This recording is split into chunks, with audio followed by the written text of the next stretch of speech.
sarki dan noma.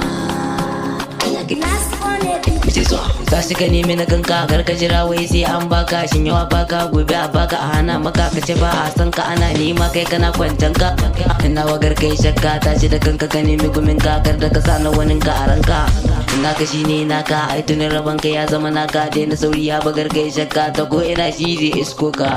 Kai ka tara kuɗin ka bi hankali malan ka sha abin ka kyautata wa yan uwa familin ka mama da baba yana kannan ka kar da ka manta abokanan ka. Allah ya baka tura ba sadaka kai baza capacity da gumin ka sa mai kyau abin hawan ka dinka mai kyau sai mai kyau suturar ka gar ka bari zamanin gashi barka. Ta shiga kan majikin ka wajen neman halaka gar da abarka ko samu ka yi mishi barka gar da ka sa hasada fa a ranka dan ita ba inda za ta kai ka domin ta baya za a bar shi. Ya rabu Allah mun roke ka dan girman ka dan zatin ka dan daraja annabi manzan ka mai birnin Madina birnin Makka.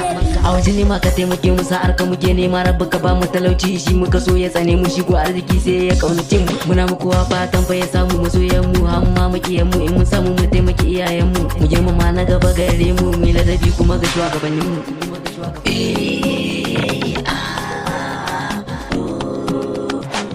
To matasa sai ma'aikata kairi mun raye mu bisa kan tsari kun ga bai mu ne jariri gashi a yau mun zama samari. To gar ma'aikata shari koye ba daidai mun ce sori lamari na rayuwa sai hakuri komi ma zai wuce zai san labari. Wayo ne duniya labari zama rigar da kayo shari kasan halin mutum ne jari dashin jiri yau ga mu samari to wataran mu ne ba kauri. Ya rabu Allah mun roke ka komi wuya samu aikata kairi gar da ka bar mu ma'aikata shari. Ya na ka ba mu lafiya ka saka mu mu zauna lafiya ka raba mu da kowa lafiya inda zaman wagga duniya.